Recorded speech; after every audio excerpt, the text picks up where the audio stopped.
going to be talking about infrastructure consumption services. So, these are the type of services like HPE GreenLake or Dell Apex, Lenovo TrueScale, and many others from OEMs like NetApp, Pure Storage, Fujitsu, and more, who participate in this space. So what we really want to do today is talk about how we've seen this market evolve, and kind of what's changed this year and what we're expecting to see going forward, because I think there's been quite a bit of changing dynamic based on many trends with AI over the last year or two. So we'll walk through all of that today.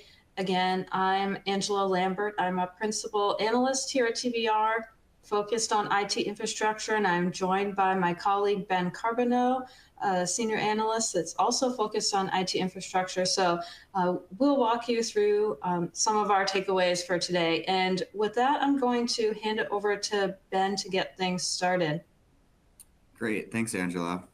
So as Angela said, we'll start going over market dynamics, and I think this slide is a really good place to start.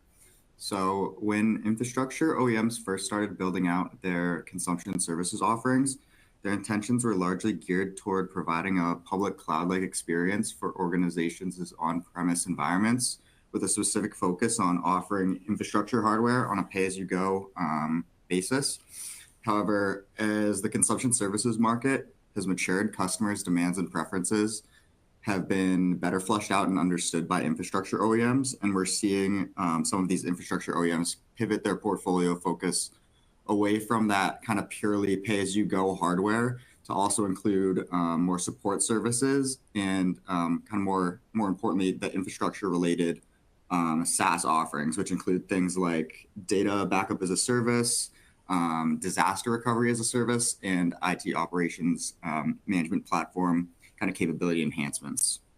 So a good example, I think, to kind of compartmentalize that in your head is that while HP is widely recognized as a leading infrastructure consumption services provider, only about 18% of the company's GreenLake annual recurring revenue consists of infrastructure, with the remaining majority being comprised of software and services.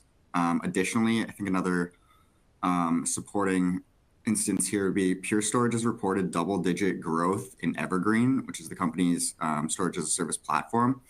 But it's TBR's belief that the bulk of the services revenue growth is coming from support subscriptions rather than the consumption-based storage infrastructure.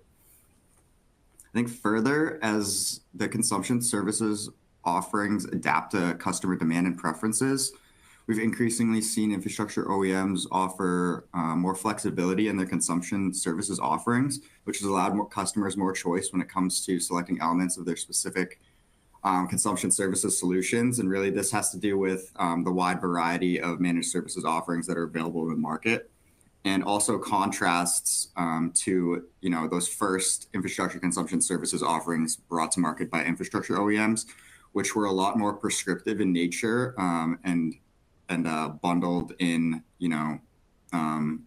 different services as well as pay-as-you-go infrastructure, and was kind of more pre-selected in nature rather than flexible and customizable. Next slide. So continuing to go over kind of the history here and the evolution of the market. Prior to the rise of Gen AI, infrastructure OEMs' go-to-market, as well as their sales, marketing, and R&D focus, concentrated heavily on hybrid and multi-cloud. However, with the proliferation of Gen AI, market dynamics across the industry have changed, and we're seeing infrastructure OEMs' investment focus and go-to-market messaging shift more heavily in favor of AI, kind of marketing those AI solutions.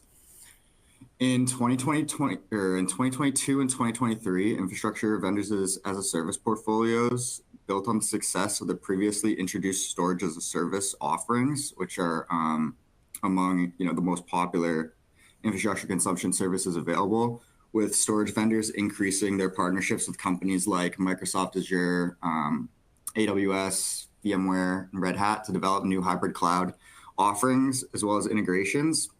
But now we're seeing major OEMs events and earnings presentations center more on AI rather than kind of leading with that as a service speak. Additionally, we're seeing business unit responsibilities shifting. So as the consumption services market has evolved, first we saw infrastructure OEMs creating kind of specific product teams to support the development and sale of infrastructure consumption services. But now those responsibilities of these once, discrete product teams have kind of been folded into the responsibilities of broader teams. So for example, if XYZ company created a specific storage as a service product team, that team's functions are now likely part of that company's overall storage team rather than being its own kind of discrete resource there. It's another trend that we're seeing. And then lastly, despite these trends around messaging, TBR believes infrastructure OEMs are continuing to invest in the development of their consumption services offerings. And this is evidenced by new product announcements, as well as the formation of new channel programs to support the indirect sales of infrastructure consumption services, which can be a little bit more challenging to sell in the sense that you need to educate the channel to sell in a way that they're not traditionally used to, especially with respect to hardware. So that's just kind of the last way we're seeing these as a service portfolios continuing to evolve. Yeah, I would agree with that, Ben. I think, my takeaway here from the last year or so is that, maybe some of the fanfare and intense marketing focus has died down on building awareness on some of these as a service brands. But we do certainly see continued business activity in this space, whether it's product and service line announcements or partnerships continuing to expand in this area. Certainly continued traction. However, the overall corporate messaging is certainly focused on AI today, and we'll get into in a bit, how AI is also being folded into some of these portfolios as well. Great. So kind of building on that whole point where we see that continued investment in the development of consumption services. One area is still, around hybrid and multi-cloud storage. So as we've already alluded to here today, storage as a service was among the first and most compelling on-premise as a service solutions, continues to be. And we continue to see storage portfolios expanding in new ways. And again, particularly that's with respect to some of these integrations with public cloud vendors. So kind of think about in terms of adding storage software to these public clouds to support customers' experiences. So the goal here is really to create kind of a unified experience with respect to data management across both a customer's on-prem data silos as well as their cloud data. Another area is data protection, and we see this as an offshoot of the storage category. Integrating fully managed backup solutions with public cloud storage has been a key trend and continues to be seen as a growth area for OEMs.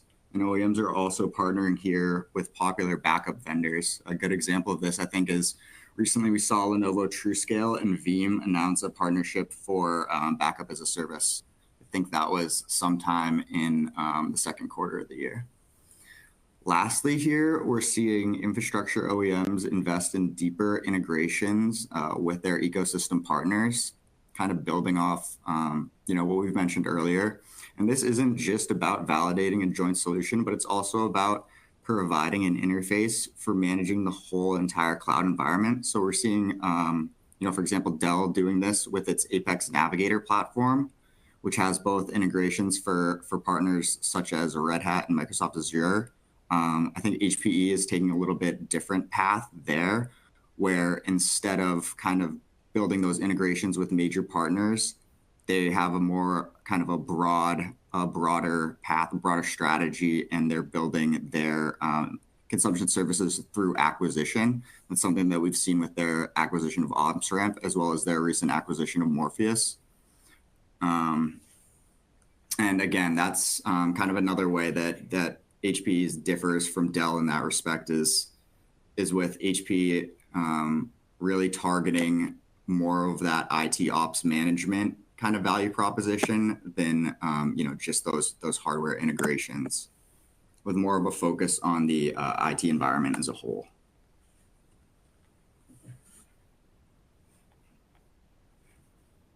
Great.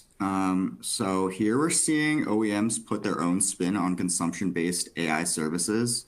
So I'll talk about the three major server vendors here, Dell, HP, and Lenovo, who have all announced kind of AI flavors to their as-a-service portfolios. So, with Dell Apex for generative AI, that's really going back to that more open-ended as-a-service format with quite a lot of flexibility. There's not really specific offerings here. It's more just Dell kind of offering their entire AI portfolio in a subscription format. And we'll kind of touch on the positioning on that in a second here. Another major development, Lenovo's GPU as a service offering. So that's building off of Lenovo's TrueScale HPC, high performance computing service as a service, which debuted, I think, several years ago now. And with GPU as a service, Lenovo is just metering NVIDIA-based GPU resources for now, although it's, potentially they also add support for other GPU resources from companies like AMD and Intel.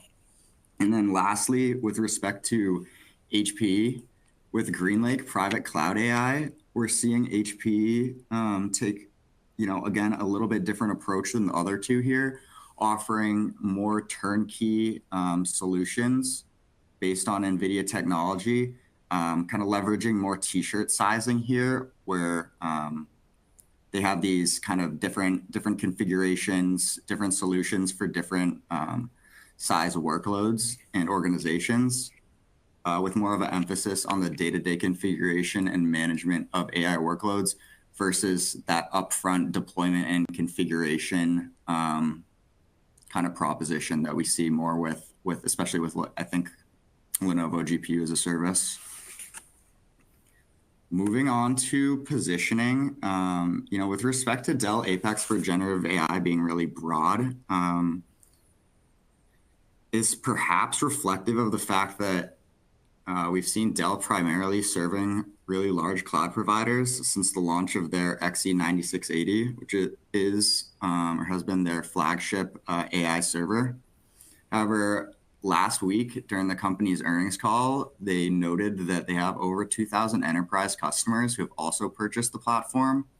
So we think, TBR thinks that as Dell continues to increase its focus on AI for enterprises, they might change their Apex portfolio strategy to include kind of more of that t-shirt sizing that we see from HPE. And again, just as kind of an overall trend in the market, we hear from all the infrastructure OEMs as well as semiconductor vendors like NVIDIA that enterprise AI demand is ramping, kind of as we see this transition from training workloads to more inferencing workloads in AI. For HPE, again, the company is very fine-tuned into the enterprise market with its kind of that, again, the t-shirt sizing framework there, and really emphasizes validated solutions and ongoing management through their IT ops management platform, which is bolstered by that OpsRamp acquisition that I mentioned, as well as Morpheus more recently. And with respect to TrueScale, specifically GPU as a service, it kind of implies that focus on the consumption angle of metering the GPU resource itself, which differs a bit from what we see with Dell and HPE. I think that's probably, I think GPU as a service stands out to me as Lenovo's TrueScale GPU as a service stands out to me as kind of definitely like a bunch of different strategy than what we're seeing with HP and Dell. I don't know if you had anything to add to that, Angela.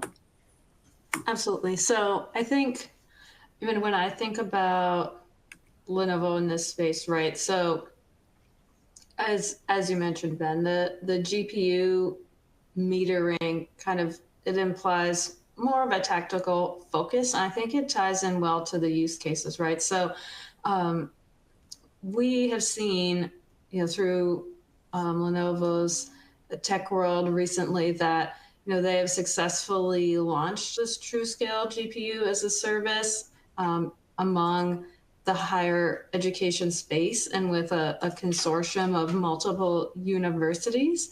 I can see this being a pretty ideal use case in the higher ed and research space where the computing resources are actually being shared by multiple institutions or research teams. And I think that there's certainly some value there in how the metering can benefit this particular use case.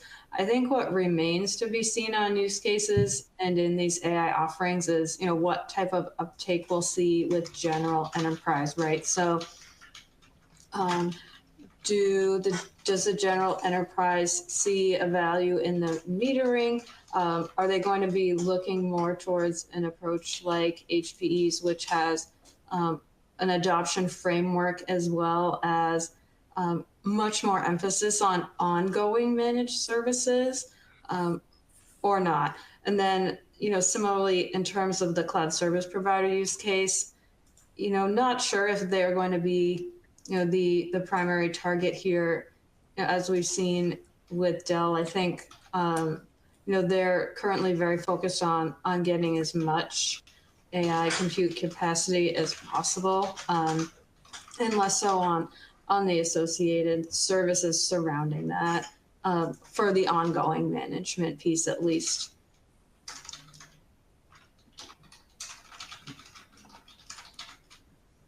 All right.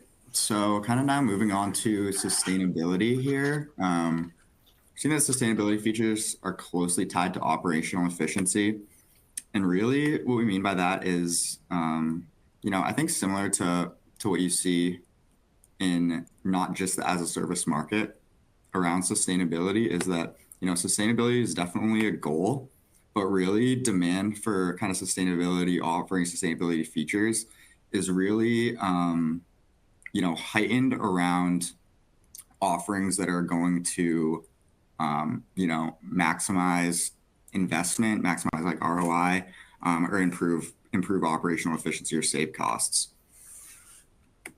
So in the first corner here of the little circle, we have IT operations management. So we're seeing vendors as management platforms kind of expanding to include more features that track energy consumption and emissions. And I think this really has a lot to do with how kind of the rise of Gen AI and kind of all these really high performance accelerators being integrated into the data center is consuming more and more energy. I think that's one angle. I think also, I think vendors are using it, especially like at HPE, for example. I think HPE is kind of leveraging those energy consumption metrics, since their platform is vendor agnostic, to show, hey, your legacy asset here from our competitor company is consuming this much energy and performing to perform this single workload. Our new ProLiant server can perform the same workload and reduce energy. So I think that's kind of almost like a go-to-market strategy that HPE uses. And I think the other vendors are kind of similar there. However, I can see how that, does definitely tie into sustainability. Next, maybe most compelling is the energy SLAs. So that top right corner, we're seeing Pure Storage as the front runner here. And in terms of the development of services and SLAs around, energy usage. So this is also this is true at the Pure Storage Evergreen One, the company's storage as a service solution, where customers can measure their energy consumption against Pure Storage's guaranteed watts per terabyte SLA, and then customers, could potentially request service credits or other types of remediation should the SLA not be met. Then moving on here, preventing over provisioning. I think this one's pretty straightforward. Essentially, a lot of these IT ops features, would save you money because you have a little bit more insight into the utilization of the specific asset that you're using. I think another good example of kind of the preventing over provisioning is with something like SaaS or GPU as a service, where a lot of resources are being shared to a higher rate of utilization. So we know that, AI workloads, there's a lot of, times where there's a burst in what's needed for performance. And then there's also times when an asset may be not getting utilized to 100% capacity. So by, opting into a storage as a service solution or a GPU as a service solution, there's more utilization of that single asset. So in that sense, it definitely ties into sustainability there. And lastly, on cooling systems, while not exclusive to as a service offerings, I think cooling systems are playing an increasing role in sustainability, and that's across a lot of vendors. And again, this ties back into the the rise of Gen AI and more accelerated compute in the data center.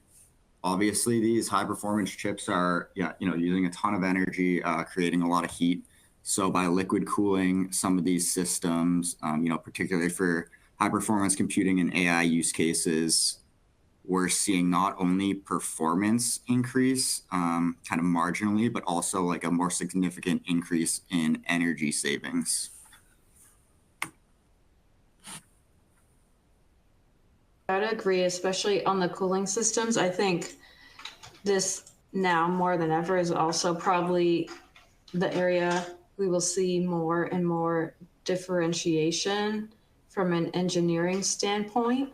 And once customers have chosen a vendor to go with, that's probably going to be a very sticky way to get into a customer environment, because there's obviously a lot of work that goes into setting up these systems as well. So getting a bit more proprietary compared to the traditional data center servers that the customers are typically buying. So overall, again, here we're seeing kind of the typical general high level sustainability features. But ultimately at this point, mostly we're seeing customers, wanting to move the needle on elements that are also going to ultimately save them on costs in the long run, whether that's in overbuying infrastructure or energy consumption. So let's move ahead to 2025. Alrighty. So looking ahead, despite less messaging around consumption services as kind of AI stolen the spotlight, we still expect the market for infrastructure consumption services to continue to grow. And that growth might be from a different product mix than originally anticipated. So for example, HP's focus on IT operations management and its private cloud platforms has made a significant shift in the company's ARR mix. I think earlier I mentioned 18% of that ARR is infrastructure related. Well, the vast majority is related to those services and software. So I think that's one area we're gonna see a change. So while it's all infrastructure consumption services revenue, I think that mix shifts more heavily in favor of services and software, without leaving that kind of hardware consumption revenue behind. But I think that hardware mix comes down across the industry, not just within HP. And then further, as companies embrace more flexible options, like utility usage, support subscriptions, and other flavors of subscription models. Again, that has kind of a shifting implication into where that revenue is coming from. Again, it's all, infrastructure consumption services revenue, but what is that being derived from? Is it hardware, software services? We think that the hardware portion is going to fall as a percentage of the total, with software and services increasing. Yeah, absolutely agree on that. I think looking back to maybe 2019 when we were evaluating this market and seeing very standardized, all-inclusive offerings on, hardware, managed services, on support, deployment, we're going to see that continue to shift into more flexibility going forward. And that's definitely going to increase the mix, particularly as we had talked about hybrid and multi-cloud. And you see those software subscriptions running in Azure, for example, that are also part of these infrastructure portfolios as well. Great. Well, thanks so much, Ben, for walking us through that. And now we have several questions in the Q&A chat. So let's try to get through as many of these as we can in our remaining time. And Ben, I'll take this first question here, and then if you have any thoughts, feel free to add as well. So what is driving the folding of discrete teams into the broader product team? So this question was in reference to the commentary that initially many vendors set up a discrete, as a service unit to help develop these offerings and bring them to market. I think what we've seen in engaging with vendors in this space is that, the ultimate goal of these as a service offerings in many cases has always been to ultimately include, the company's entire portfolio and make those available as a service. And over time, I think the natural evolution there is that product and service teams ultimately need to be responsible for a solution regardless of how it's being consumed by the end customer, right? So whether they're purchasing the storage in a CapEx fashion or whether that's more of a subscription basis, ultimately customers are going to be evaluating the cost in both formats. They want to know what a CapEx engagement looks like. They want to know what an OpEx engagement looks like. So kind of the natural conclusion here is that teams responsible for one solution need to be responsible for it regardless of how customers are consuming that. Ben, anything you want to add there? No, I think you covered it all. And I can kind of jump into number 2 here. So the question is the AI flavor enabling OEMs to charge a premium for infrastructure? So I think this is kind of in reference to, Dell Apex for generative AI, Lenovo GPU as a service, and other things of that nature. So to me, I think it's, there's definitely a premium because the base infrastructure being used is, more expensive infrastructure. I don't think that there's a huge premium being charged. And I almost think that, some of these offerings, they're almost table stakes. So I think another way, with respect to that AI flavor, if I'm not just thinking about, using the AI server in the hardware, but more into the kind of AI ops integrations into IT operations management platforms, I think, we've seen AI ops being integrated into IT ops management platforms, whether it was being called AI ops or not, for many years. Maybe AI ops is a popularized term just as AI has kind of risen in attention. But I really think that those features, while the company will be really loud messaging and, AI ops integrations into its IT ops management platform, I really don't think that it's that much of a differentiator. To me, I don't think that they're able to charge the premium. I just think it makes for a good go-to-market message. Agree with you there. And on another angle of this, I would also consider that AI, so as Ben kind of commented on the the AI features I think we won't see a huge price uplift there. For the AI server itself, those price points are much higher because of the GPUs, and we're not seeing OEMs profiting significantly more from these servers. In fact, you see a little bit of the opposite, where the high price point of the server is kind of shifting the overall revenue mix, where there would generally be more services and software revenue.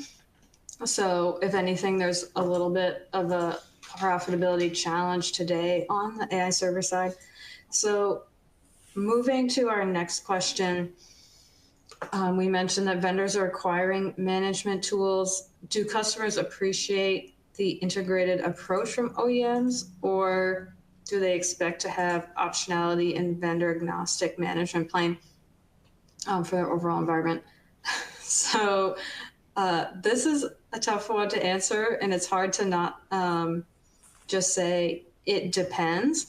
But what I will say is that we see some vendors like HPE really trying to take an approach to acquiring management tools that is agnostic and not proprietary to HPE's own hardware, right? So in order, I think, to successfully accomplish this type of approach, you certainly need to be integrating software that is going to enable the management of all hardware brands, right? And then on the other side of that coin, we see other vendors who are developing very deep integrations with their partners, and those are specific to their own platforms, which I think is fine too, because, right, customers may have other management tools they're already using in other areas of their IT environments. So it certainly depends, but my take would be you really need to be taking an agnostic approach if you're going to be offering these IT ops tools. Certainly agree with that. And I do think that kind of that vendor agnostic approach that HPE is taking really, that value, I think, really resonates with customers. And again, kind of alluding back to, I think I talked about HPE kind of looking at maybe a company's legacy assets from a competing vendor. I think it's also a really good way for, HPE to be able to sell its hardware as well.